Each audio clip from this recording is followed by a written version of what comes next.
Sanibonani guys, igama ngiNqobeleni Fathela Mazwela kwababa ngomhla ka-2 June. Namhlanje-ke guys, uZwelakhe umane wabiza nje ihlobo nomndeni wakhe, washo ukuthi-ke ubameme nje ngoba sekunale mbala ayibonile enhle afuna ukuyiletha lapha emagcekeni akoMkhize.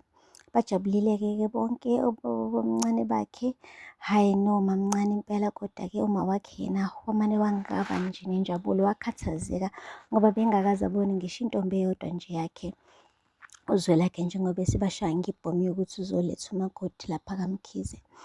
Ngapha-ke kwaMatawunge-ke guys, uBahumi bekade ejimele emnyango, hhayi kumane kufika umuntu nje engqongqoza esangweni ethi mengena uphethe ama-present a-over 10 guys. Hhayi wacela-ke uBahumi Motawunge ukuthi asayine, ube ukusayina nje uGiya wavula incwadi kwi-envelope. Hhayi wayefunda incwadi yasho ukuthi-ke lama-present-ke wayo yonke iminyaka abekade engekho empilweni yakhe avela bani-ke, avela kuyena-ke uZwelakhe Mkhize. Umane uGiya wangakhombisa ukujabula, lapho-ke osisi bakhe bona bamshayela izandla ngapha nangapha, wahlaba ucingo, waluhlaba nje straight kuyena uZwelakhe. uZwelakhe umane wamamatheka mebona-ke isithandwa sakhe simfonela, wathi usisi, hhayi cha, ngeke ngikwazi ukwamukela lama-present onginikeza wona.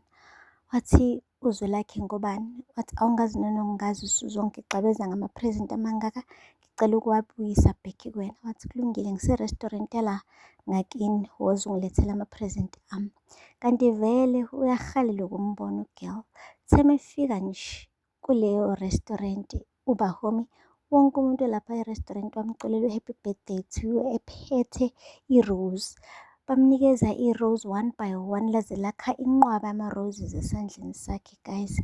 Hhayi waphelelwa amandla, wabuza guys uBahumi ukuthi ungifunani we ndoda yomZulu? Wathi mina ngifuna nje ukuthi ube yimbali yalapha emagcekeni akoMkhize. Wathi lalela la, angifuni isithembu mina, ngiyanazi nina amadoda abaZulu niyasithanda isithembu, uyongenza unkosikazi wesingaki, wesithathu. Wathi khululeka-ke, mina ngikholelwa esithenjini ntokazi, ngifuna nje wena qha. Wachazeka futhi uBahumi. Lapho-ke i-boyfriend yakhe le bekade iphuza utshwala izolo, uMandla, ifikile nayo ithi izokhava isikole, yaletha i-present encane engangibhokisi lamantshisi, yaletha ney'mbali ey'songwe ngosizi. Hhayi wamane nje uBahumi wayibuka nje le present, wayikala nalama-present amangaka awathole kuZwelakhe, wabona ukuthi we mame, la uzimoshela nje isikhathi sakhe. Akupheli-ke lapho guys, uhambile-ke uZwelakhe waya nakuba bomdala wakhe lo phela baxabanile naye izolo, bebanga ukuthi-ke ushisa impepho engavaze ambize njengenhloko yekhaya lakwaMkhize. Uthe mefika kuyena wamtshela ukuthi lalela, ngithi angikumeme lana baba omdala, ube nje inhloko yabantu abazobe beyongikhongela, sekukhona imbali engiyibonile manje ngifuna ukushada. Wathi hawu wena na, hhayi siyakubongela, yazi ukuba umfethu usaphila, bezojabula kabi ukuzwa lezi ndaba ezimnandi kangaka. Wase wathi-ke lalela indodana yami, Umhlaba bengifisa ukuthi umthathe umfake ebhizinisini lala ekhaya kaMkhize. Wathi hawu baba ngobani? Ngoba phela ngithi uMhlaba uyasebenza nje. Wathi mthathe nje umfake, ngiyadinga ukuthi abone ukuthi izinto zenziwa njani, kanti hlakaniphile ufundile naye, ngifuna nje yabo asebenzise ulwazi lwakhe ebhizinisini lasekhaya kwaMkhize.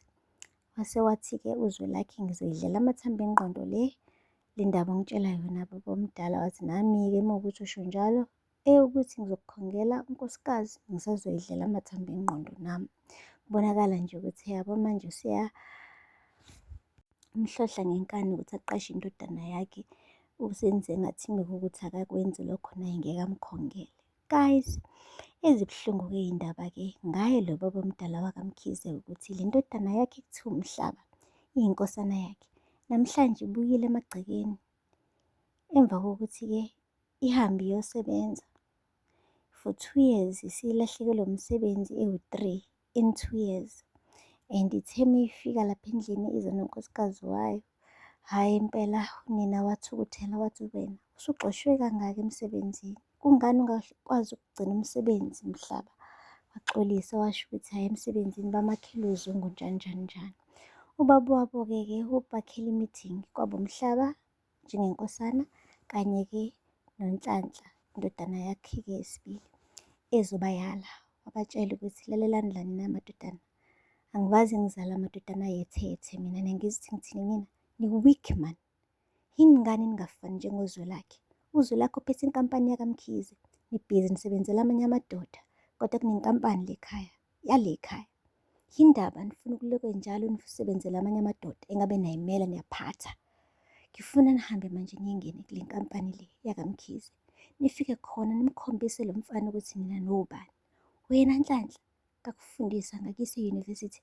I-university ikwenze wanitengentenge mani. Wathi hhayi bo baba, mina ngi-right nje ngesikhundla nje se-intern. Uthi intern yokunuka yini? Ngifuna ubele phezulu ezingeni eliphezulu. Wena Mhlaba, ngifuna ungene nawe ebhizinisini lakaMkhize, ngifuna uphathe lela bhizinisi alisoze lakhulu ungekho wena mfana wami. So manje kahle kahle into azama ukuyenza lo baba ukuthi la madodana akhangene ebhizinisini lakaMkhize, abese-ke agodluza-ke Uzwelakhe, kube yiwona aphethe Uzwelakhe. Impela-ke athi ukuhlehla-ke futhi abelengi emuva emsileni, cause liphupho lokuthi fuze ngabe vele leli bhizinisi liranwa uyena lo baba lo. Shuthi uma kuwukuthi aliranwa uyena, kungcono liranwa amadodana akhe kunokuthi-ke liranwe Uzwelakhe oyindodana kamfowabo omncane. Guys, kumabheketwane kunjalo-ke, kodwa akupheli lapho futhi-ke. Shuthi-ke uhambile-ke Uzwelakhe uyotshela-ke uma wakhe no-anti wakhe ukuthi-ke ngoLwesihlanu lolu esiya kulona kuhamba amakhongi baya le kwaMtawunge. Manje into engididayo ukuthi le ntombi uyibone ngoMsombuluko, ngoLwesihlanu isiyahanjisela amalobolo kahle kahle akwaziwane nini la. Uma wakhe-ke naye-ke ukhala leso, uyasho ukuthi angimazi umakoti. Wathi ma uzomazi mase ngiqeda ukulobola. Wathi kanjani mntanami, uzolobola umuntu umqede ngingamazi? Wathi kunjalo ma. Hayi bo guys, Uzwelakhe qede wasuka wadrayiva imoto yakhe wahambisa incwadi yokuyokhonga, wayinika abafanyana abancane emgaqweni, wathi abanikeze ubaba wekhaya-ke okungubaba kaBahumi Motawunge. Lapho nje ukuletha le ncwadi nje endlini kukhona isoka lakhe uBahumi lilethe ikhekhe-ke manje eluwusizi ikhekhe lithi likhave isikhosi birthday. Hhayi, incwadi ifundwe wonke umuntu egcwele endlini. Sanibingelela ekhaya ithina abakaMtabune-ke, ithina abakaMkhize size la kaMtawunge ukuzocela i-hand in marriage indodakazi yenu uBahumi boNtawunge. Hayi bo guys, uMandla kuthiwa akayisakaze phansi ebona kahle ukuthi hayi bo, nakhe ezothi nje upampela intombi yakhe kancane nje, ebese kuba khona umuntu womZulu ozomkheqa, engagcini nje ngokumkheqa mane afuna ukumshada-ke straight manje uBahumi angasapholisi maseko.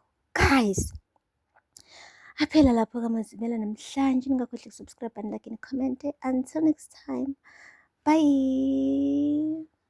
Sanibonani guys, igama ngiNgqobeleni Nothula Mazwela kwababa ngomhla ka-2 June. Namhlanje-ke guys, Uzwelakhe umane wabiza nje ihlobo nomndeni wakhe, washo ukuthi-ke ubameme nje ngoba sekunale mbala ayibonile enhle afuna ukuyiletha lapha emagcekeni akoMkhize. Bajabulile-ke bonke obomncane bakhe, hhayi no mamncane impela kodwa